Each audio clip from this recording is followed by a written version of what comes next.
Welcome to Let's LIME. Let's LIME is a fresh collaboration between NFJC and the Cardio Nerds. LIME stands for Leadership and Innovation in Medicine and Education. To LIME also means to hang out with your friends. We sit down with some of today's visionaries in medicine to talk leadership, education, drive, and more. We are your hosts, Caitlin Blashard and Justin Burke. All right, let's LIME.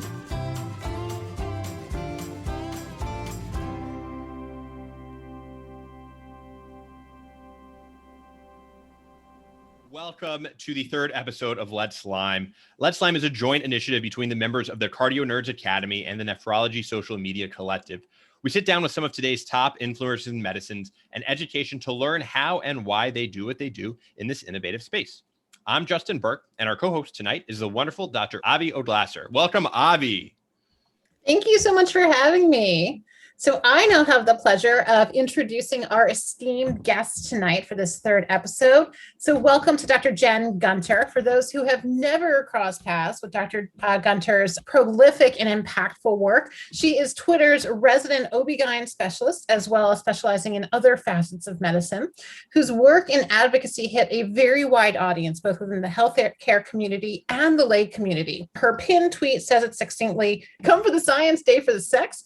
Come for the sex, stay for the sun." A native of Winnipeg, Canada, she quickly graduated medical school and then went on to complete a residency in OB-GYN, a fellowship in infectious disease, and a board certification in pain medicine. So if you have found your way to LIME, hopefully you have some activity on social media and maybe have interacted with Dr. Gunter and her content that way. But her writing and her educational work is in no way limited to Twitter or other social media platforms, but she is a major contributor to academic journals and academic medicine, news publications, including the New York Times, and her two best-selling books, The Vagina Bible and The Menopause Manifesto.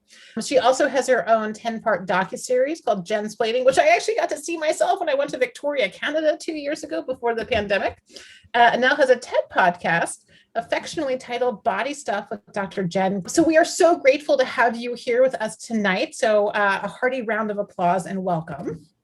Thank you. Thank you for having me. Thank you so much for taking time out of your very busy schedule. And I think that's going to be one of the questions we talk about is how do you do all this? But we will wait till we officially phrase that for you. But I'm going to start off with the first official question. And again, we're going to chat and see where this takes us and see what tangents we go on, what loop-de-loops we take. That was sort of a very bad nephrology joke there. And have time for questions from the audience. So I'd love to know, can you talk a little bit about how you found yourself where you are today and what led you down that path? You know, how did you get bitten by the education, leadership, and advocacy bugs? Oh, well, I mean, the short answer, I guess, is I have a big mouth. But really the long answer, you know, when the internet started to become a thing and people started to go online, you know, I would sit in the office and think, how could people listen to that or believe that? And I really didn't have any understanding. And this was obviously, you know, in the early 2000s. And then I had my own significant interaction with the healthcare system. I had a very complicated pregnancy. I had a triplet pregnancy. I delivered prematurely. My first son died. My other two sons were in the neonatal intensive care unit for months and months, and both had bronchopulmonary dysplasia. And because all of that wasn't enough, one of my sons also had a congenital cardiac defect, and he had critical pulmonary valve stenosis and enlarged ASD and needed to have procedures and things. And we're still doing cardiac MRIs and all that stuff, you know, dealing with right ventricular hypertrophy and needing a valve and all that kind of stuff years later. And so at the time, when I had questions that couldn't get answered or, you know, were sort of not answered how I wanted them, I went online too. And I was like, oh my God, this is awful. This is just, how do people navigate this? Why am I ending up on Mercola? Why am I, what is going on here? And so I naively decided that I was going to fix the medical internet. And so here I am. I'm so fascinated by people who have really taken on addressing misinformation and the disinformation that's out there. Can you talk a little bit about, well, as physicians, I feel like we come across it a lot. Can you talk about how you approach this? Is it, you know, trying to find middle ground and saying, I completely see your point. No one wants a microchip, and going through that, or really just highlighting this is bogus and we need to kind of open up our eyes and call it what it is. I'm curious kind of what your strategies and how you have come to that. Yeah, so I think my strategy has evolved. Obviously, I feel like I've done like medical school, the residency, a fellowship, sort of in online misinformation and all this time. And fortunately, people have been also publishing research more recently, but still, there's been things to guide you with. And so, I think that right now, my strategy sort of depends on a lot of different things. Some of which are, I guess, sort of soft calls based on clinical experience, and some are based in science. So if you're dealing with hardcore conspiracy theorists, nothing I'm going to say is going to change a mind. So then you have to decide then what you're trying to do is to stop the spread of the contagion, basically, right? It's sort of, how can I contain that to the 10% or the 5% or the 1% who believe that? Because the problem is that misinformation flies around everywhere and people see it and they get scared, because it's very human to mistake repetition for accuracy. And when we're in a scary situation and we have a decision to make, we go to the thing that feels familiar, and familiar feels right to us. And so, I've really changed my strategy about not repeating the lie in the headline, unless I'm really going for some kind of attention where I think, so some of these are soft calls, but so I'm really, really sort of trying to pull the people that might get sort of sucked into the conspiracy theorists, but also to point those people out, like to call out people like Christiane Northrup or Mercola or those people, because as far as I'm concerned, they're evil. It's evil to make up lies about a vaccine. We're beyond anti-science. It's evil. And I think those people should be called out for that. I think one of the things that's always struck me about your work, and especially I've not yet read the Menopause Manifesto, but I've read the Vagina Bible, that your respect for consumers of healthcare, the lay public who have not had that access to information. I was always so impressed by that very humanistic, humble tone that you take, that I'm here to teach you, not to chide you for not knowing, versus the people that really clearly are deliberately spewing false information, dangerous information. Was that something that you've cultivated that sort of came to you naturally? Like, how did you hone that style or approach? Well, I mean, as a super subspecialist, right? That's what I am. I operate like the tiniest niche in OBGYN, but I know that niche better than anybody. And so you see people who have maybe bad explanations from other providers. When you have the luxury of seeing the journey, you can see where the wrong paths were taken, right? As opposed to you're the person blazing the trail, the first doctor to see this person, you don't have all that hindsight. So, you start to see where things go wrong. And I think that's probably part of it, that communication skills. I've always believed that medicine isn't that hard. There's some of it is absolutely, like the acid-base balance, like that's super hard. But most of medicine is just complex, or there's a lot of it. And I think it gets back to, I talked about this in the first episode of my podcast, like when I had all my kidney problems when I was like 11, and, the urologist explained everything to me, because my mother she left school when she was 13. It was like all over her head. And he was explaining to me what was wrong with my kidney. I had hydronephrosis and what was going to have to happen. And then years later, I'm sitting in medical school and I'm hearing the lecture on hydronephrosis, and it's no different from what he told me. Like, it's no different. And I'm like, hey, I know all about that. And people are like, how do you know that? I'm like, well, someone told me when I was 11 and I remembered. And that always stuck with me, is that, you can bring people up to a level and people get that and they want that. People are only going to Mercola because that's what's available and that's what's publicly sort of promoted. If they knew about other avenues, I actually really believe they would go there. So I think that, I think it's this idea that we can bring people up. And I feel that's really the answer to a lot of the problems that we face. There's a lot of people on the call who are, trying to expand medical education through social media and digital education. And you're one of our few guests who I think have really hit so many different media outlets, not just Twitter, but the podcast, the New York Times bestselling books, columns. Do you feel like these are different audiences that you're changing your message to try to address? Or is it really just standing on the soapbox, continuing to say what you think is important and seeing it pick up across different platforms?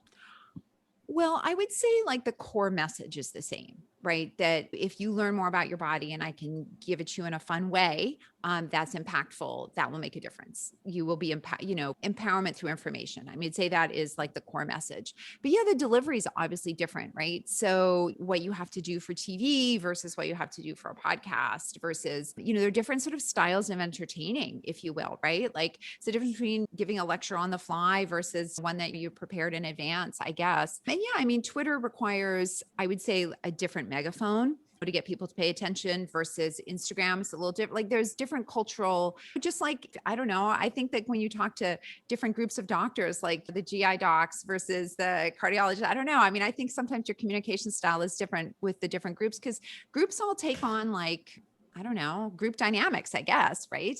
So yeah, so I think it's modified. The delivery's modified, but the actual message is the same. And with all of these different platforms, all the things that you're doing, I know a couple of people came in with sent in the same question, which was, how do you do all of this for people who are looking to find some career development, professional development advice? How is it that you're able to be so productive in so many different venues? Well, I'm going to tell you a secret. I'm a witch and I can bend time. Easy enough. There's the answer. There's the answer, right? So, I think that, well, one, it's a passion and I'm really interested in it. And so I think there's that, right? You have to be and I'm authentically me. When people sort of see my tweets or meet me, they're like, oh, that's just what you're like. I'm like, yeah, that's just what I'm like. So I think when you're trying to be something else or having to produce your content in that way, that I think that would be really draining. And I love reading. I said in medical school, my dream job would be to read all the journals and all the stuff and tell people what they needed to know about it. And so in one sense, I'm doing my dream job. And so that makes a difference as well. So I think there's that. Now that I'm far more like savvy across the platforms, cross promoting, I'm able to sort of take something from Twitter and expand it for Instagram, take my Substack and shorten it down and put it on something else. And so all the research like I did for the podcast, like that left me with like just reams of posts to write and that kind of stuff. And so I'll spend a day or a couple of days writing lots of extra content. And then if something doesn't hit the news, then I go and pull that. And I am a super fast reader, which is really helpful. That's just how I read. So I think that's also helpful. I can plow through a large amount of material in a short amount of time. Just to ping off of that, I think that sort of maximize your mileage is a piece of advice that a lot of us who have embraced social media in medicine have heard or have dispensed out ourselves, that if you're writing a tutorial, if you've spent the time to research a really, really robust tutorial, turn it into a lecture or turn it into an FAQ sheet for a patient or your team. Are you sort of seeing that in action? Yeah, I think so. I mean, because, what'll happen is I'll have written something and I'm still germinating the idea. And so I might send out a bunch of tweets to see like what kind of reaction I get from it, unless I'm like responding to some crazy like entertainment story or something. Everything is really very, I would say planned. I would say 90% of the medical tweets have some type of thought behind it. I'm thinking like, what thread is this related to? What thread is this related to? So I kind of feel like I'm pulling a lot of different threads at once. And so, I'm sort of multitasking, I guess, as I go. And then I keep folders. I'll like, oh, I like this series of tweets. So I'll put them in my, whatever, I'm going to write about thirst, or something. And because I have my whole thirst folder from my great chat with Joel and from the first episode of the podcast. So because I know then what's going to happen is there's going to be people who are going to come back and say, well, caffeine is a diuretic. And I'll be like, well, I actually spoke to an expert. So yeah, I've become better at anticipating, I think, some of the responses and having sort of prepared things for that. So that's something I think I've learned. But yeah, I think you have to cross-pollinate. And one of the mistakes I made when I first started was thinking that if I post it on Facebook, posting it on Twitter feels like I'm bragging. Or if I post it on Instagram, posting it somewhere else, like I'm double dipping. And it's not. There are different places to learn. That's like giving a lecture in a park and giving a lecture in the library and giving a lecture. Like they're all different. And yeah, some people might go to all your lectures, but most people don't. And you know what? You want to maximize that illusory truth effect, that repetition for accuracy for good, right? You want to harness it for good.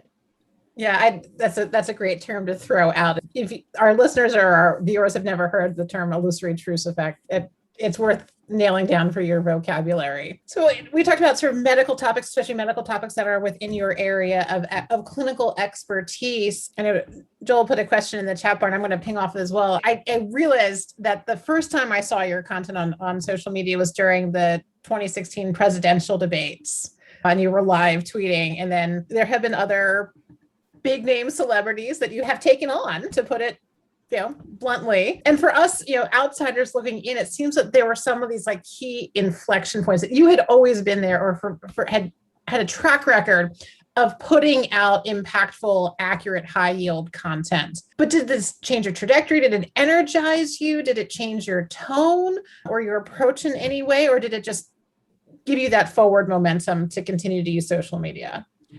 It's funny because when the whole goop thing, for lack of a better word, hit, I'd been blogging for many years already. And it actually had lots of pieces go viral that were kind of unrelated to that. But the media only cares about celebrities, really.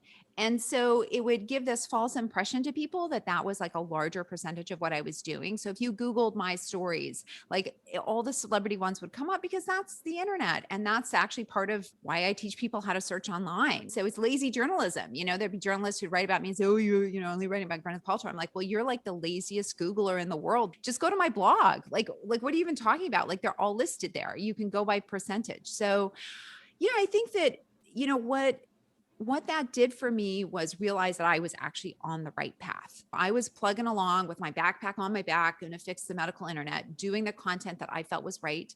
Sometimes writing things for me for just pleasure, and also writing things that I thought other people wanted to know about. And sometimes also writing things that I thought, this might go viral. And if it brings people here to, laugh about or smile about some takedown of a stupid sex position that only someone who had a flexibility of, I don't know what, could actually achieve. But you got to have some fun with things as well. So so it just really, told me, I don't think the celebrity thing would have moved me forward if people hadn't realized there was a whole cachet of content behind it. I believe that. That's a great point. Yeah. And you've already thrown out the word authentic. I've heard you on other interviews and in your own work, intentionality, mission driven. So I think that was just fantastic to hear you say out loud. Yes, I think early on, or still, for me in Twitter, I always have a fear of putting something out there that can be controversial, that, people are going to be upset by. And maybe that's because I need to have a thicker skin, and this can be, we can break this down some other time. But it seems like it does take a certain amount of courage to really like go after certain people, especially people who have become celebrities because they're beloved, and to really say, to your words, this is evil. How has that process been for you? Has that been a challenge? Have there been tweets that have got you to the core, or is it really something that in your mind, it's like, this is garbage and is not worth having it bother you? The only thing that really bothers me if I get the medicine wrong, and then I'm mortified. If I got something wrong, then I would be really upset about that. And so, because I think the most unprofessional thing you can do as a physician is to intentionally put misinformation out there. If, we all make mistakes, everybody makes a mistake. I personally don't care if somebody who is harming my patients doesn't like what I write about. Like, I don't care. Like, I really don't. I've been doing this long enough, and because I've been in medicine for a super long time, and after you've told the 100th patient that the whatever product they bought is not good for their skin, you're just like, okay, the way we've been delivering medical care about this piece of information is not working. It's not working. Here I am, I guess, at the point where I started getting like, that I'm going to write on. I've been in medicine for 15 years, 15, 16, having the same conversations with people in different countries, in different states. So we had to do something different. Doing the same thing wasn't working. And everybody's different, right? I didn't really start writing a lot about, for example, abortion until I wasn't doing them anymore. That was a sort of a conscious sort of safety decision type thing. And so I think that would be the only time, also I wasn't active on social media. Social media didn't exist then either. So just for me, I think the most important thing is the message and the facts. And it is kind of weird when a celebrity attacks you, most recently, like Bette Midler and Jane Lynch were trying to like mean tweet me. And what was amazing? Twitter came out and wasn't having any of it because they were defending Marianne Williamson. And that they made the cardinal sin of accusing me of not having read the book. But of course, a year before I tweeted with a picture of it and stuff that I was reading it. And so it's like, no, I've got the receipts, bitch. I think that gets back to the authenticity. Speaking of changing information, misinformation, evolving information, the last 16 months alone, it sometimes has felt like a game of whack-a-mole. With the COVID pandemic, things have just changed so quickly, sometimes hour to hour or day to day, especially in the last year. Anthony Fauci has come under heat for saying something different 2 weeks later when we were learning. To me, I take a growth mindset to this. If you realize that you've put inaccurate or outdated information out there, how do you approach it? Do you delete the tweet? Do you sort of quote tweet and clarify? Have you ever edited a blog post? Or else, my bigger question is it seems to me we're seeing that you have put so much energy and effort into building and maintaining trust. How do you aim to restore that trust? Well, I think so. I don't feel that if the science has changed, what I put out was an error. That was accurate at the time. So I don't feel the need to clarify that. I mean, if that was accurate on January 1st, 2020, it was accurate. It wasn't wrong. Learning new information. And I think that's a really important message. So when people come back and ask you about that, you're like, you know what? Hey, science changes. We believed this one thing 2 years ago and we did research and we learned. And if you actually looked at my more recent stuff, you'd see there's a correction there. So I think it's really important not to delete old content like that, unless it's super old, because a lot of people are not good internet searchers. And so I deleted a lot of my older blog posts that were 8, 9, 10 years ago, because I don't have the time to go and check to see if it's still valid. I don't know if there's been new research. It's sort of an area I don't really write about anymore. And so you kind of clean up your past from that standpoint, because you want, one thing I teach people or I say is that you really want content that's less than 2 years old online. If you're older than that, then who knows? So I'm trying to model that same behavior. If I've tweeted something out that's medically incorrect, I delete it. And I think it just really depends on if it needs clarification or not. Because one thing that I think people make a big mistake of is, say something happens and people feel like they've done something awful. And if the tweet's been seen by 30 people, just get rid of it. Just delete it. Because the problem is when you're going to draw more attention to it, you're going to Streisand effect it, right? By saying you don't want that to sort of that misinformation to now snowball and be repeated and that type of thing. So I think it depends on what kind of responses you've had to it. And it also depends on the size of your platform, right? If I quote tweet something, it's going to be seen by a ton of eyeballs. And I don't want to bring people to the thing that I was I made a mistake, I'll take it away. But if someone asks me about it, I'll be like, yeah, that was, I was wrong. So I deleted it. We seem to have grown such little patience for people to say, I was wrong. People make mistakes. That's okay. It's not correcting the mistake that I think is the bigger issue. I think this is really great. And I think it would be nice to start pulling some of the submitted questions that people have and going back and forth. And so I know, Nyan, I know you had submitted one of our first questions. Do you mind going ahead and I'll have you ask the question? Absolutely. So, Dr. Gunter, I've been thinking about what you've kind of self-promoted as the Dr. Gunter media empire. I mean, you have your hand in multiple different platforms. And my question is, in the era of more and more physicians embracing social media and actually coming onto social media, what is your advice for people in terms of differentiating between expertise and content that you disseminate freely versus things that you would actually seek compensation for, given how much time they take? Yeah. So first of all, it's Jen. Please, everybody, it's Jen. I'm like, who's Dr. Gunter? Who is that person? So I think that we all undervalue our work, right? And I think that you should be compensated for your time. And so the way, obviously, when you first start out, right, it's kind of like, when you're a medical student, you don't get paid. And so when I was very first writing and sending pieces out, I didn't expect to get paid because I was a completely unpublished writer. Right. And I was sending them to local, the very first thing I had published was published in Sacramento Parent. And so, but then you start sending things out and you see what gets published and what doesn't. So then I think, obviously, you can charge for what you want. Right at the get-go, but if you don't have any kind of portfolio, people have to say, well, why am I going to hire you? So, but yeah, I think that it depends on why you're doing it. So for example, a lot of the stuff that I put out there, I feel is just super important and I just want people to read it. But, if I'm spending time editing and obviously writing something for the Times or a platform like that, expect to get paid. And I think people should not have a problem charging for their work. That's like on my Substack, there's content that's free and there's content that you have to be a subscriber to get. And I don't see anything wrong with that. I think the problem is the internet has made a lot of people so that they think content should just all be free. And quality work, this is one of the reasons why we're in this mess we are with science education. So many news desks got rid of their science reporters because they can't afford to pay people. And, so now you don't have fact checkers. Like when I first started doing interviews back in the dark ages, like for the 1990s for magazines or whatever, every single interview I did, I get called by a fact checker, every single one. And now I can't remember the last time I was called by a fact checker. So things have changed. And so part of the way we consume media is responsible for that. But yeah, I think people should charge for their worth. I think Of note, when I did body stuff, I got called by multiple fact checkers. Like, you guys were on your game. So that's one of the great things about working with TED is they are like, fact check. They even wanted me to prove that I had a kidney removed. Cool.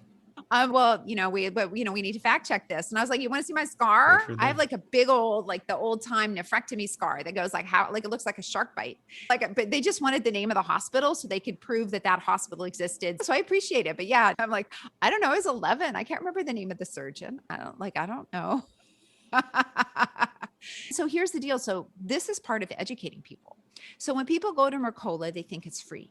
But it's not, because one, he's got ads, but two, you're most likely, you're going to buy something. And so he's going to make money from you selling stuff. He's commercializing you. Goop is commercializing you. All these places are. Dr. Oz is commercializing you. It's just hidden in a way that it's not obvious. So I point that out. And I think that if people only want to have free content, there's plenty of good stuff out there, but I think people should charge for their worth. Well, I mean, as a woman in medicine, I really appreciate you saying that, because I think this is one of the many discussions that were happening before the pandemic and are happening now with the pandemic, that, free labor is expected in academic medicine, and we're exhausted, and we're trying to stand up for ourselves, and or leaving academia.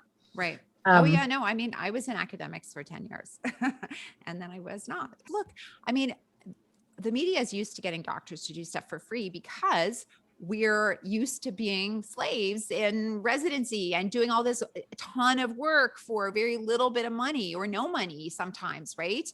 I mean, think about all the work you did as a medical student and you were paying for the privilege of doing all that work, right? So when CNN has political consultants on, they pay them. So they have money. So you have to sometimes point it out. Sometimes when I mean, and it's hard when you start turning stuff down because you think, oh, no one's going to ask me again. But someone asked me to write this huge section for some book basically. And I was like, no, sorry, I would normally charge a lot of money for that amount of work that you want me to do, but it's also give and take, right? So if there's a reporter who has amplified my work before and been a really good, promoted my stuff on Twitter and all that kind of stuff, and then she's writing a book and she wants an hour of my time, absolutely, that's absolutely fine. But it's, someone who's just take and they're going to profit off of it, then that's a different discussion.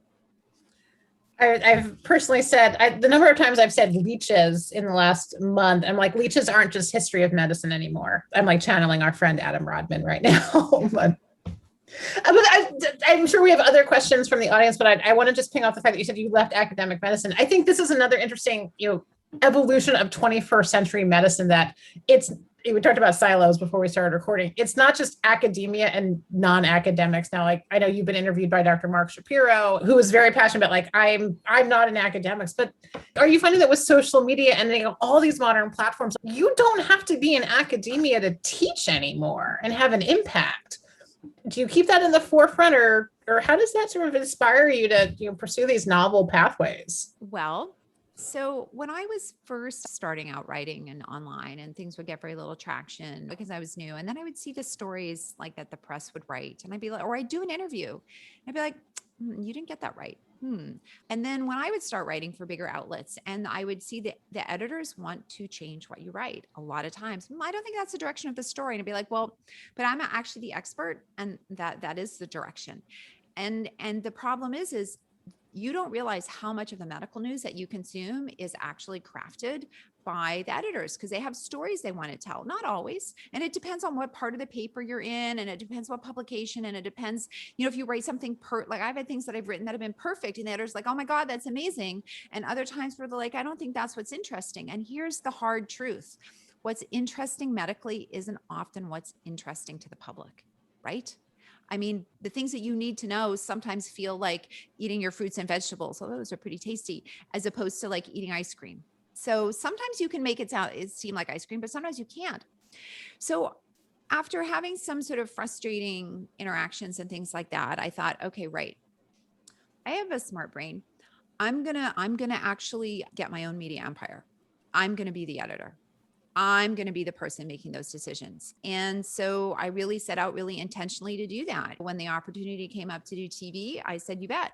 When the opportunity came up to these things, I said, you bet. And with the understanding that I have complete sort of factual control. So for example, like with the podcast, all the content, everything is from me.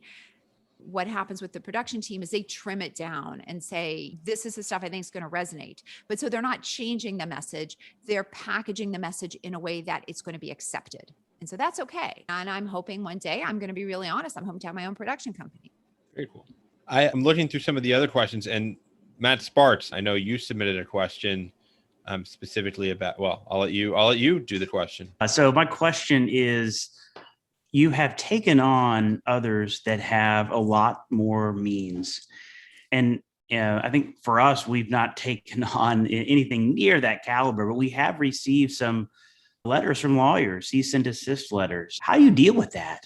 Do you have any recommendation for someone who believes what they said is correct and true, but the company believes that you're slandering their organization or whatever? Well, so that's a bit tricky because obviously you can get sued for no reason at all. This is America. I happen to be in a state with incredibly strong anti-SLAPP legislation. So there's that. And I think that obviously the facts are always the facts. I mean, I've certainly had some drug companies hound me for things that they didn't like what I wrote in my book, like over and over again. I've had 2 drug companies pull out of sponsoring a medical conference because I was speaking, and which if they ever annoy me, then I'll say who they are. But I think that, yeah, it's a concern. It shouldn't be a concern. I think that a lot of those letters are just threats. They're just trying to scare you. And I think that if you're factually correct, ultimately you're going to prevail. And it just depends on, can you change? So I always look at those things and think, can you change your language in such a way? So there was a case where somebody wrote about, I'm not going to mention the company or the person or anything, but they wrote that this test was a complete scam. And the test itself may be accurate, but the clinical application of it is useless, right? So there was some discussion and apparently a threat of legal action over calling the test a scam. And so you should be kind of precise with your word choice. I think that's something to be very intentional about from that standpoint. So I think that it's hard to have like a great answer to that, but I think that, yeah, I mean, I think that a lot of anti-vaccine groups I've heard send nasty letters to employers and things like that. I know, I've heard from people as well. So, but I think that if there are supplement companies and things like that, I mean, I think ultimately they should be very scared of that. There is a worrying trend. I've heard of a couple of clinicians who are involved in one researcher involved in a lawsuit and another one with a serious threat. And I think this is something that we as a medical profession really actually need to come together about, because if you can't say that this study is wrong, that was published, it should be retracted, and then the company comes after you for speaking out publicly about that needing to be retracted, like they're corrupting the scientific process. And we have to figure out some way to to deal with that as a profession. I think this is something that leaders like some of the big journals need to be taking on. Like, how is this going to be approached? Because retractions come up, right? And now the way with everything with pre-pub, people are talking about everything beforehand. And these companies whose test or a test or product or whatever, they have a lot to lose by something being pulled, or, so I can imagine that we're going to see more of those, and I think we have to really figure out how we're going to deal with that. I'm sorry, I didn't really answer your question. It was kind of more rambling, but. I think piggybacking off of that, one of the submitted questions that goes along with this, you mentioned that journals should be doing this and that certain people in power should be refining the correct information. One of the submitted questions is specifically what, responsibilities should a physician have, especially when they've achieved celebrity status, to identify or address this misinformation. I shouldn't extrapolate the question. What responsibilities should a physician have, especially when they hit celebrity status? So I don't think of myself as a celebrity at all. I clean the cat litter. I go to work every day. My kids are like very unimpressed with everything I do. But I do think that when you're in a position of privilege, you have to try to use your privilege. So there are many people who will contact me in direct messages when they're having problems, and I will do what I can to try to intervene on their behalf. So send a note to someone or tweet about it and get ire up, or sometimes even call out the person or give advice about, sometimes I'll get people say, you just need to leave that alone. It's going to go away. There's only 3 people who've retweeted it. I know it's a really mean thing, but you're just going to draw attention to it. So yeah, I think what we really need is we actually, need more physicians and ultimately that's what I actually think we need. It's not going to be me because I can't be president because I was born in Canada. And also I'm too honest. I tell people the truth, and people don't want the truth. They don't want the truth the way I deliver it. Let's put it that way. So yeah, but I do think that I do my best to try to help people when they ask for help and to draw attention to it. And I think this is something though that maybe we need to think about approaching journals or saying, how do we handle this when there's companies have all this money in play and they want to sue over things? I don't think I have a good answer, except that this is something maybe we need some kind of journalistic or some type of insurance that physicians can be part of. So to offer kind of legal protection and advice for speaking up, because gosh, if people hadn't spoken up about hydroxychloroquine, I mean, like, where would we be? Yeah. For a lot of the people who are listening, either now or in future releases of this, we have kind of a broad range of learners and trainees, from medical students, residents, fellows, to recent graduates. Do you have advice for people to find their calling or to do this good work? I mean, should everyone be joining on Twitter and addressing misinformation, or are there any lessons that you think are good takeaways for, again, kind of finding a role that you have seemed to have found this great fit for you? Any advice for our listeners? Sure. Well, I think that the reason why you chose whatever specialty, or the reason why you chose medicine, or the reason why, the reason why you moved to a certain state is probably because something called to you. Right. And I think especially if you say, whatever specialty you chose, because that touched you in a way, I think that people should do what they feel called to do. I think the worst thing can happen is someone's who doesn't feel comfortable communicating in that kind of way, just sort of force them to do it. I think that would be really wrong. I think that it would just be like trying to force me to do lab medicine. I'd just be like, to measure that, God, can't I just, what, is that really? So, you have to do there's a reason why not everybody is a cardiothoracic surgeon. And there's a reason why not everybody's an OB/GYN. There's a reason why not everybody is a nephrologist, because we can't understand acid-base balance because we're not as smart as Joel. So I think it's really important for people to do what speaks to them, because you're going to be good at that, right? And be authentic. And the one thing I would say, I do think everybody should have a working knowledge of social media, because most of your patients do. And that's where they're getting their information. And so I do think that having a lurking presence on social media, so you are aware of what's going on, so you are equipped to deal with it, especially, we all have common questions that our patients ask. Like every single physician probably has the top 10 questions you get asked with misinformation online.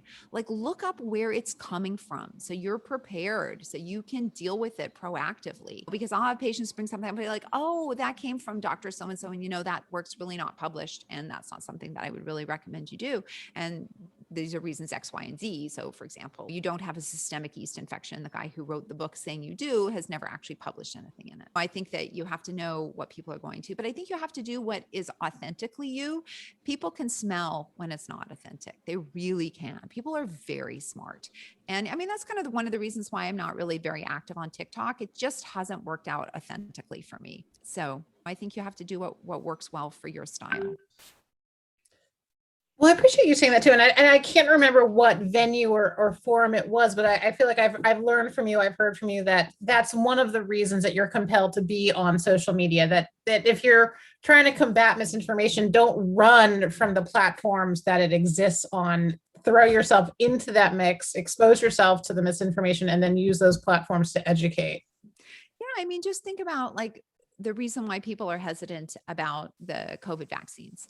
It's complex science, and people don't know about their immune systems. And injecting RNA into your body sounds scary. Like, you can absolutely understand how people honestly come to being afraid.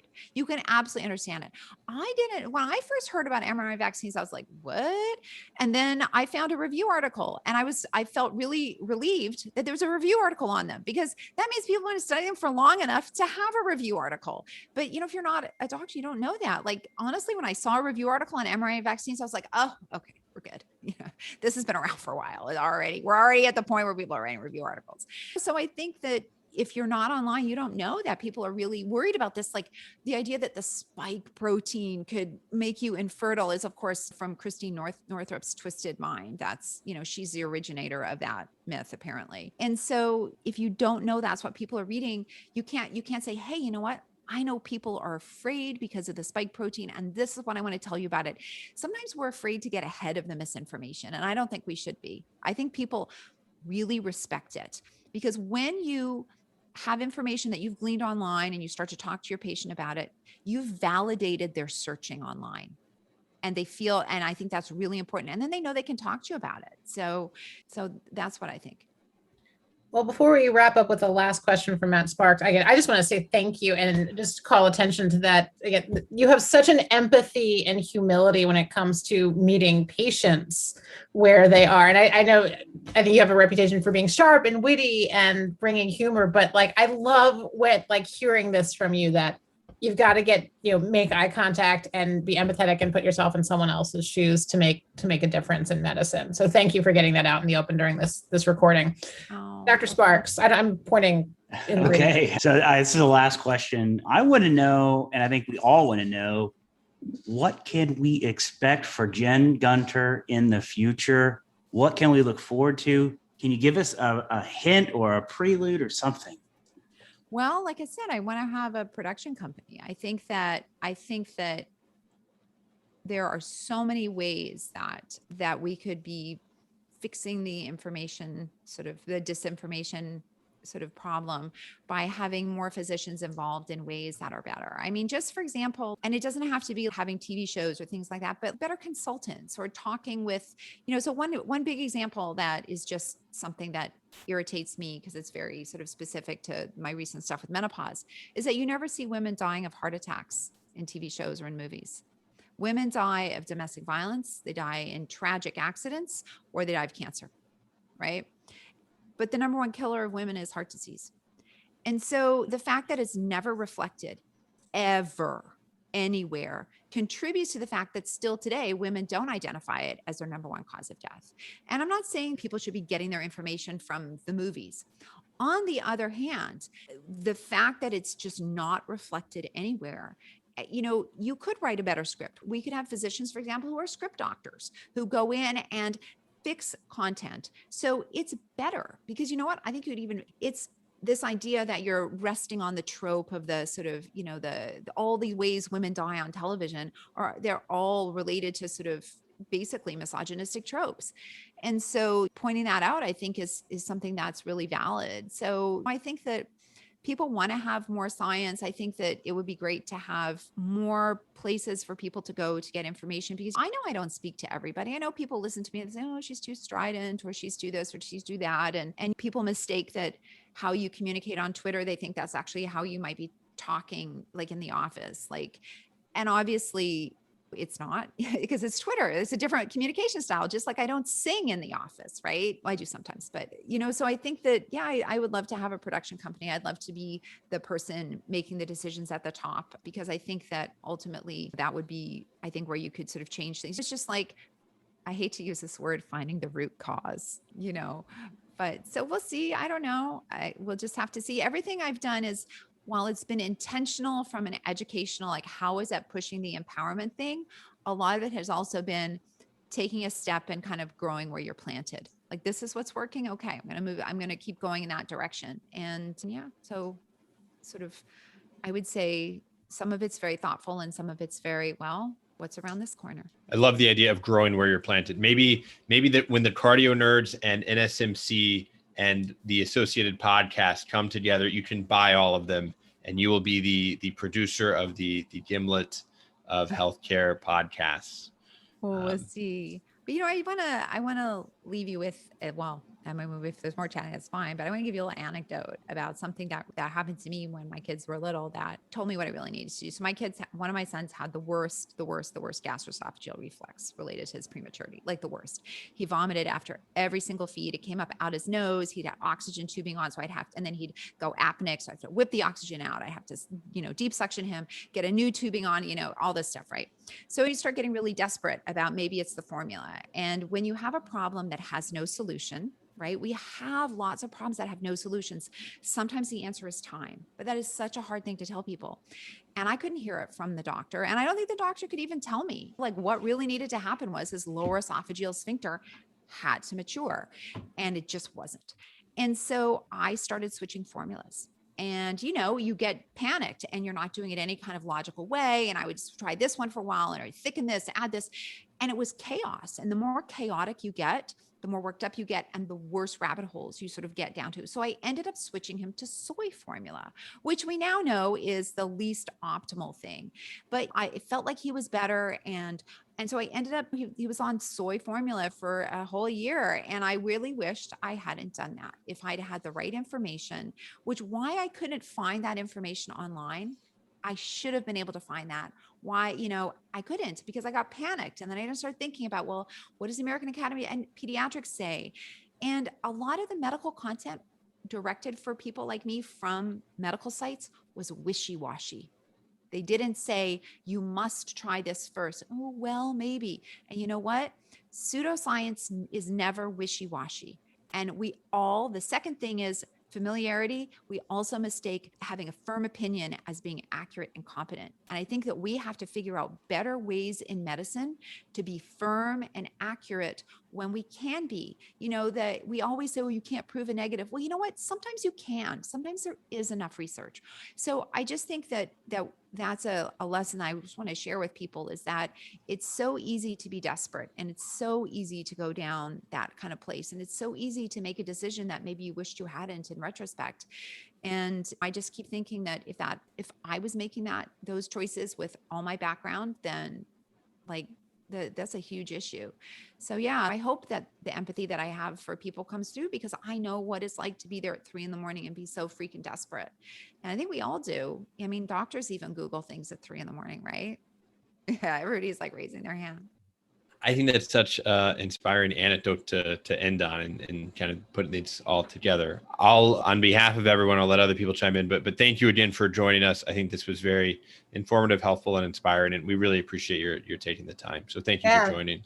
Thank you so much. This is awesome, Jen. Really appreciate it. Thank you.